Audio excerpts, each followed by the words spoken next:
Hello and welcome to the Creative Tech Podcast, where we discuss how technology can help you to be more creative. This podcast is made by the National Centre for Creativity Enabled by AI, which is a bit of a mouthful, so we call it CBAE for short. It's presented by the Director of CBAE, Professor Neil Maiden. Neil, who's in the studio today.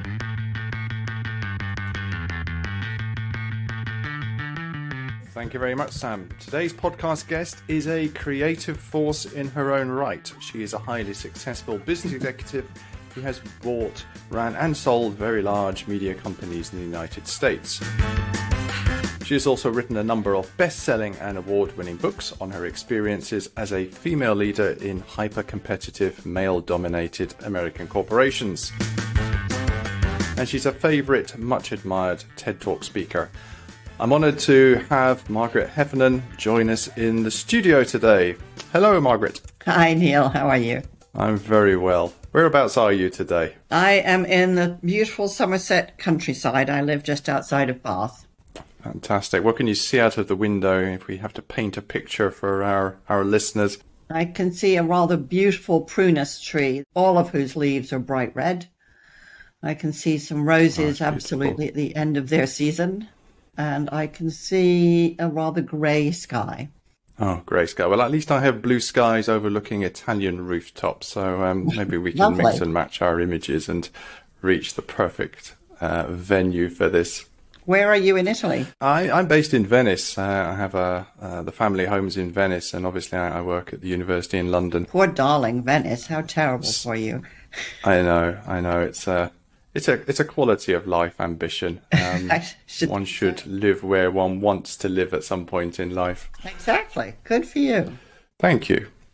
So let's crack on. There are some topics that we wanted to explore with you today, given your vast experience and insights. I suppose the first one was really asking about, after a lifetime as a CEO in the commercial sector, you were awarded an honorary doctorate by the University of Bath in 2011, and you're now a professor of practice at the institution. And in the university, I know that you're working on some exciting multidisciplinary projects that you call vertically integrated. Can you explain to us what that means and what that is? Sure. That was not my invention. I don't know who invented vertically integrated projects, but what I do know is they've become a thing. And what I do know is the School of Management is the first management school in England to do one. And the basic premise is that you invite students across the entire university to volunteer to take part in them. So on my project, we have engineers, chemical engineers, mathematicians, economists, management people, all sorts of people, a lot of sustainability students. And the idea is that you bring together this multidisciplinary team and they work on a real world problem. And in this case, what they're doing is they are benchmarking the CO2 emissions of the village that I live in with a view to coming up with a plan that will cut down our carbon emissions and head us in the right direction towards net zero. And that means it's not just a technical challenge, which it clearly is, especially for a small village, but it also means a gigantic communications challenge, in the sense that everybody knows about the climate crisis. All the evidence shows almost everybody believes it's a real thing. They believe it will impact them and their lives and their children's lives, and they think stuff should be done. But by and large, nobody has the faintest idea where to start. So part of what interests me in it is it's probably the biggest communications failure I've seen in my lifetime. And so we're testing a hypothesis that actually, if you really start at the grassroots, and this is, conversation after conversation, you can get somewhere. And we'll see. we'll see. Indeed. That sounds fantastic. How has the university reacted to you bringing together students from these different disciplines who normally interact socially as part of clubs and so on, but rarely work together? How's that working? Well, it's quite interesting because, as I say, the VIP is not a brand new thing. And in fact, in Scotland, they've been doing them for a couple of years. So they've been championing them. And I think the university first started doing them last year.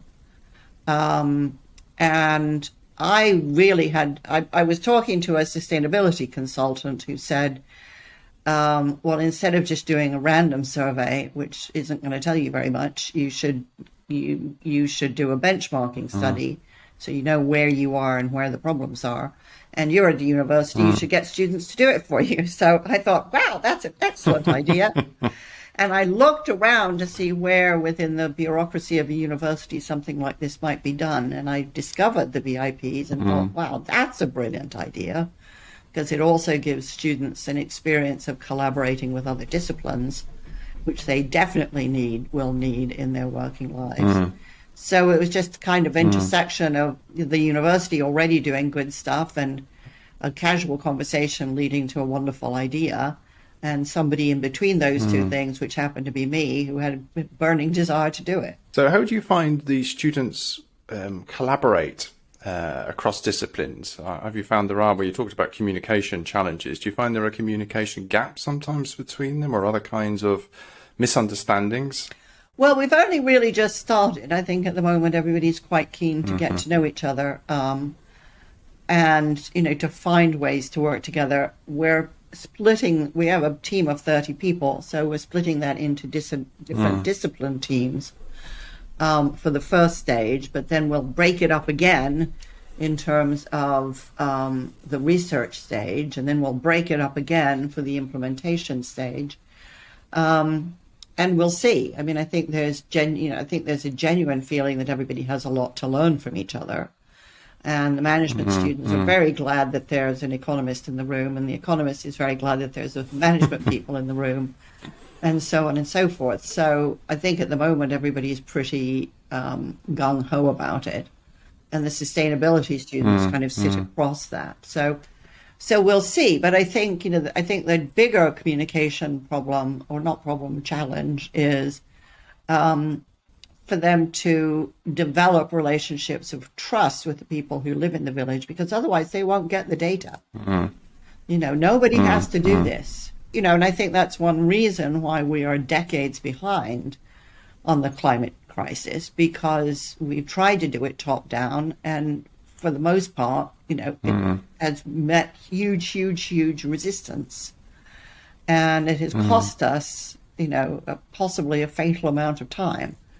So this is an experiment to see if you do it the other way, what happens. How are your neighbours and the villagers reacting to this project? There must be a degree of acceptance that it's taking place. Very enthusiastic. We've definitely got one climate denier in the village, and I'm sure there are others. But I've discovered we also have somebody who's in charge of forestry and woodlands for the local council. So that's a great source of expertise.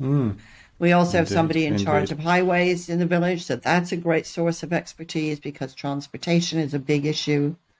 We have a property developer who built one of the first LEED Gold buildings in the UK. So that's tremendously helpful. We have a farmer who is very, very supportive and keeps providing all sorts of refreshments for our meetings. So, and we have a publican who gives us his pub, where we can sit and have our meetings. So far, that's all been very, very useful. I think, again, my hunch is we will find some people eager to do stuff, some people absolutely never going to do a darn thing. And the challenge is to get the big middle group, which in corporate life is unaffectionately known as the permafrost, and see if they can be galvanized too. Because what we know is 45% of what needs to be done to address the climate crisis depends on individual choices. So that's a lot. It means if we do nothing, we will fail. The country will fail, the world will fail. So we have to tackle this problem. Are there other similar bottom-up projects taking place in other villages and communities across the globe at the moment, or is this a pilot? I wasn't going to say a one-off, but at least a pilot leading the way. Well, I've been talking to lots of neighboring villages. Some do absolutely nothing. Some are very, very focused on transportation because, unlike our village, they have exceptionally poor transportation links. So that's a gigantic problem for them. So everybody's kind of, there's everything from very active to absolutely dormant, and some very generalist to absolutely specialized. I mean, at my most, insanely optimistic, I hope we can create a template for how you do this.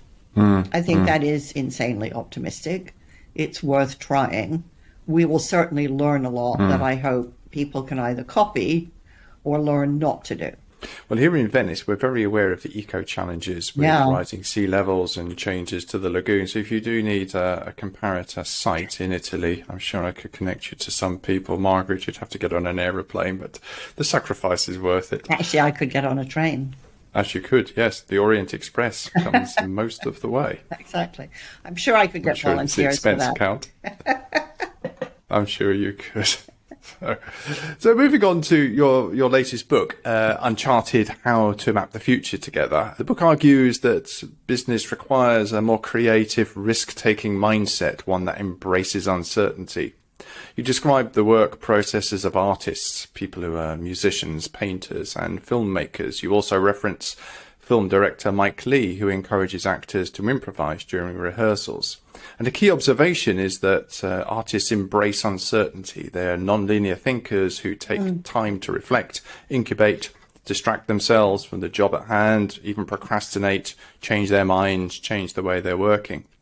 If this type of creative thinking is the exact opposite of the traditional business mindset, where do we as academics trying to create new services to support creativity in the workplace start? What do we do and how do we connect?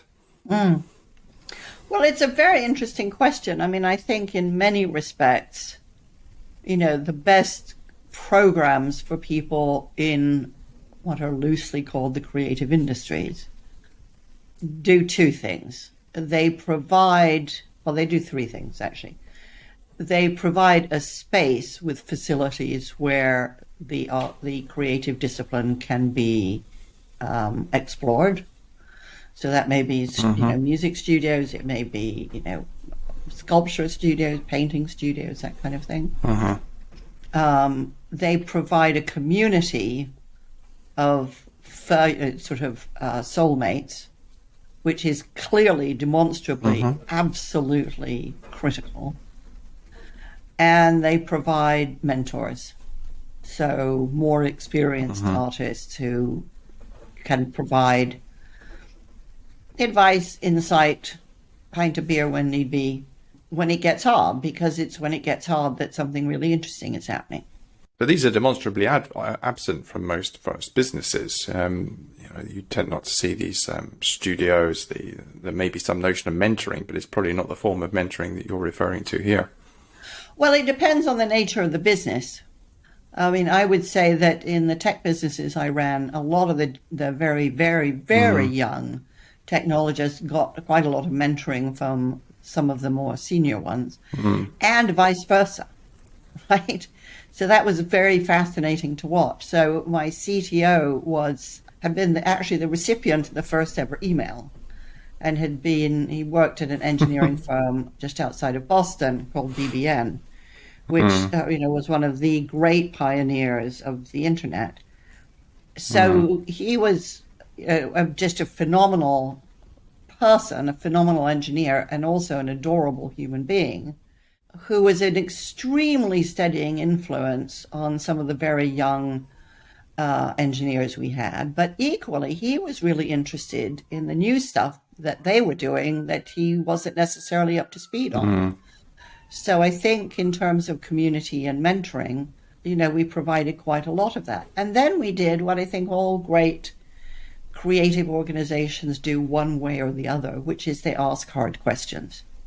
And it's quite interesting because one of my investors in the early days was Microsoft. And anytime Microsoft wanted to buy thought they might want to buy a company or were interested in a company, the single question they'd ask pretty much would be, what hard problems have you solved? And although at the time Microsoft's acquisition strategy was pretty horrible because they mostly bought companies to kill them, it's a great question.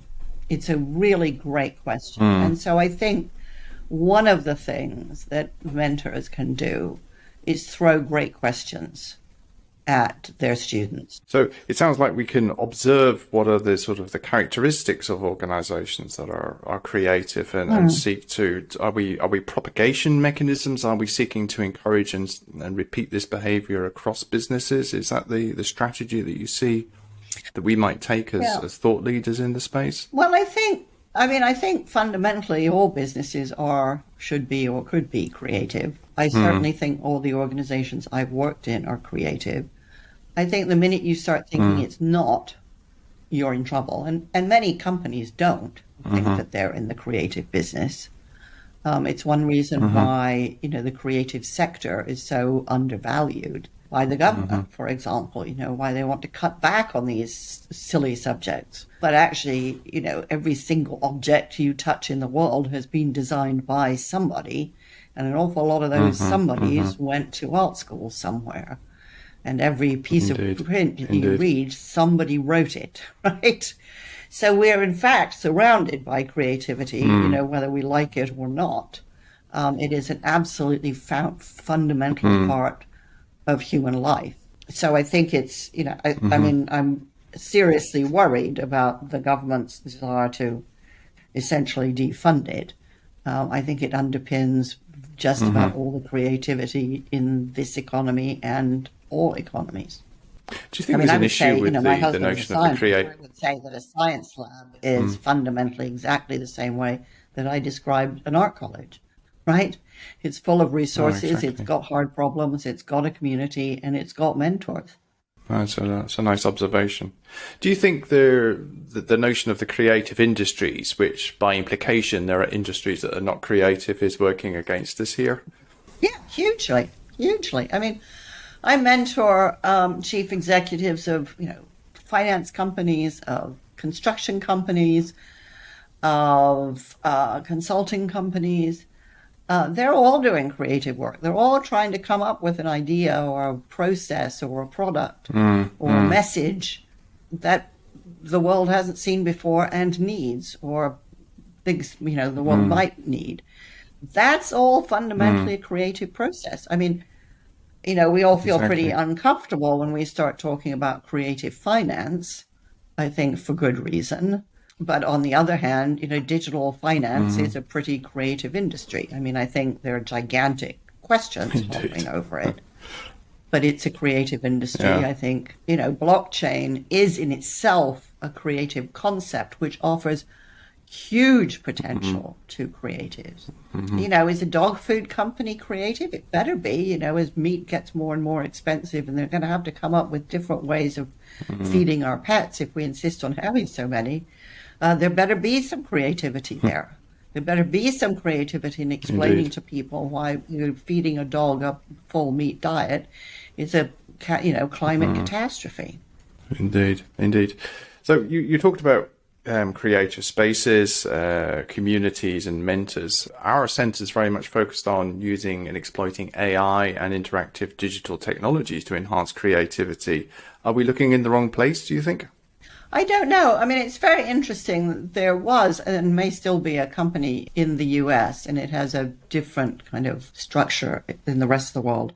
But it was a company called Techshop, and Techshop came from a really sharp observation, which was that that the software available to make things and the hardware was getting a lot cheaper and a lot easier to use. So CAD/CAM, laser cutters, 3D printers, all this jazz.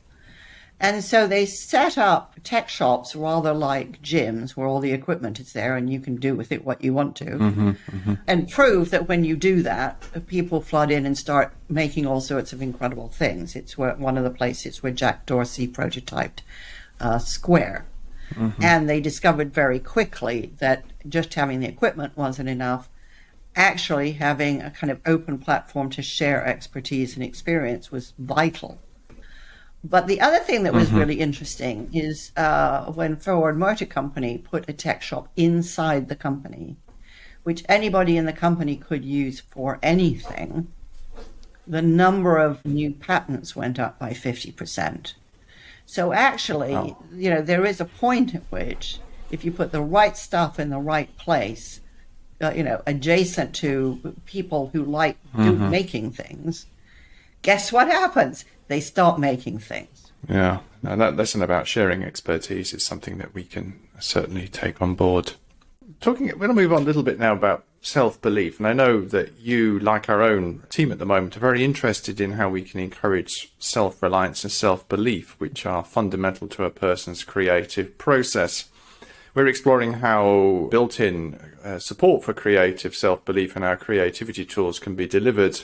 We were wondering whether you had any tips or tricks that you could recommend to us and indeed our listeners about enhancing the self-belief of people who obviously don't believe that they're creatives for various reasons. Yeah, it's an interesting question. I mean, I wonder where that idea that they're not creative came from, for a start. Everybody starts out life being creative. Kids are creative. So, I have a big question about what we've done to them. I mean, I don't think you can make people creative. I get asked, by the way, I get asked by companies all the time, Margaret, can you come in and make our people creative? And generally what I do is I say, okay, let's sit down and have an honest conversation about what you're doing to stop them being creative. So you load them with KPIs and targets and bonuses and all this mumbo jumbo of scientific management. That'll pretty much do it straight on. Then you give them too much work to do. So, the idle thought has no chance of creeping in. Then you make them compete with each other. Well, you've done it now. So the real question is, how much of that stuff that is designed to make you feel good, you as so-called leaders, how much of it can you bear to give up? Because if you can't, there's no point in me coming here and saying anything. I can be as eloquent as you like. Nothing's going to happen. And I think there's another issue because, of course, what companies say is, well, we want to be innovative and creative and all this stuff, but we don't want to take any risk, right? And all creative work is inherently risky because if you're doing something that's never been done before and nobody knows what it is or if it will have any value, and the only way to find out is to do it.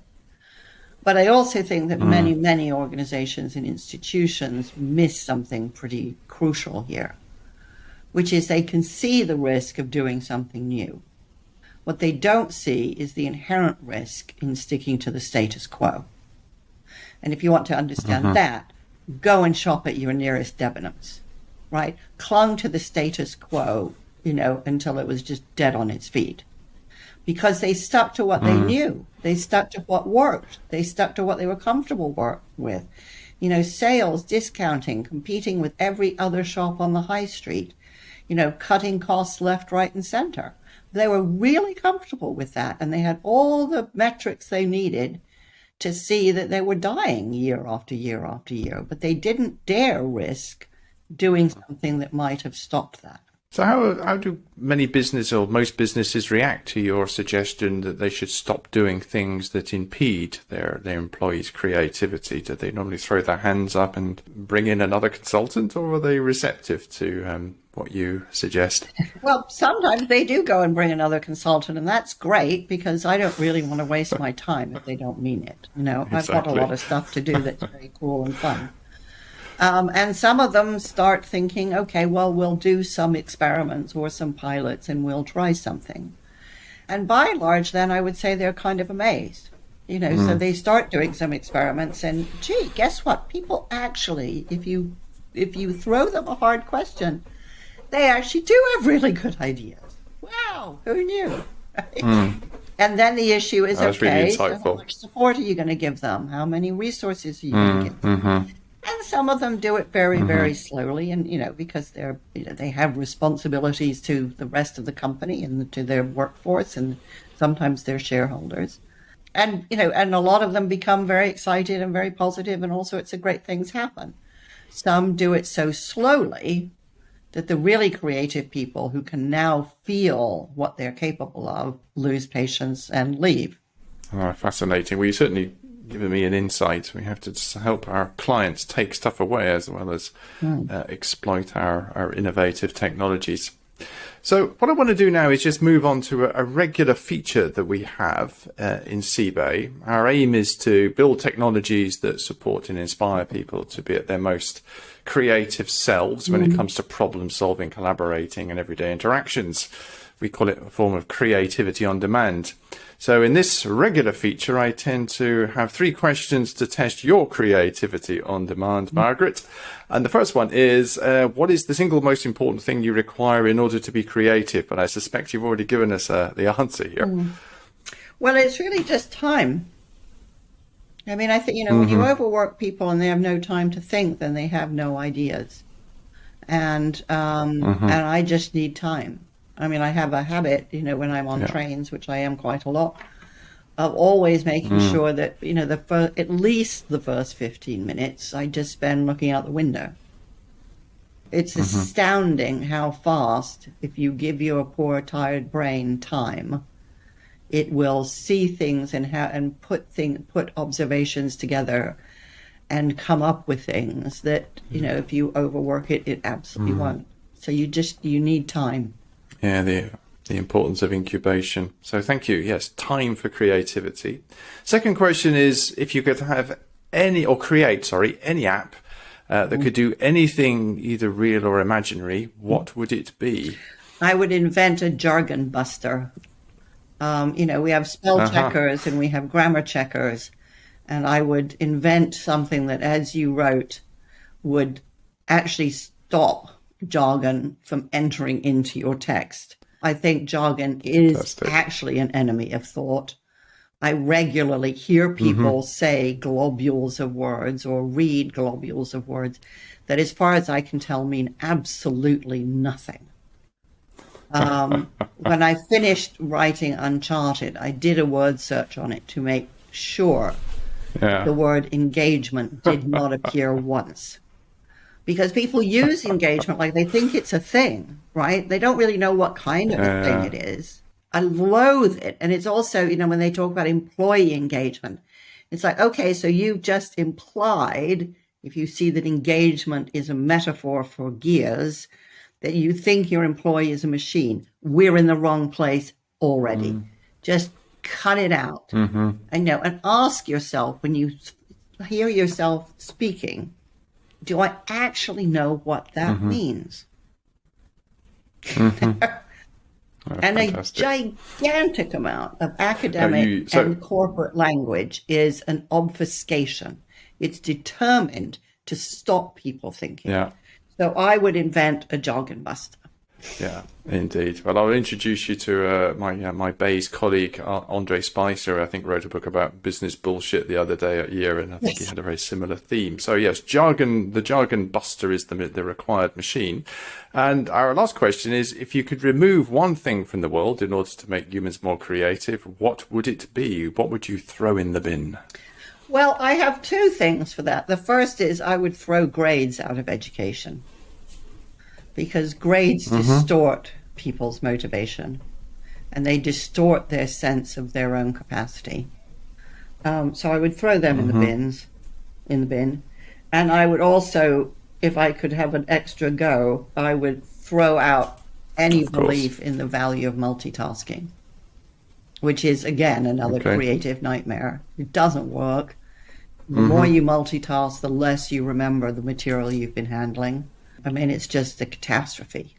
And we've been doing it for such a long time that we have tons and tons of data to show that it's a bust. I can empathise enormously as a university professor on that one, Margaret. So thank you very much. We need more time. We need less jargon. We need to remove university grades and downplay multitasking. As you have said, innovation is about the intersection of perspectives. This is a great way to, I think, describe the collaboration that we're having here. I've very much enjoyed our perspectives intersecting this afternoon. Margaret, thank you very much for being a visitor on our podcast this afternoon. Thank you, Neil. It was a fun conversation, and good luck to your students and your listeners. And thank you for listening to the CBay podcast, a regular series of conversations to shed light on issues of creativity and how technology can enable more effective ways for humans to be creative. Please take time to like the podcast and leave a review. It really does make a difference. You can also follow us on Twitter @CBay or on LinkedIn, Creativity Enabled by AI, or drop us an email at cbay@city.ac.uk.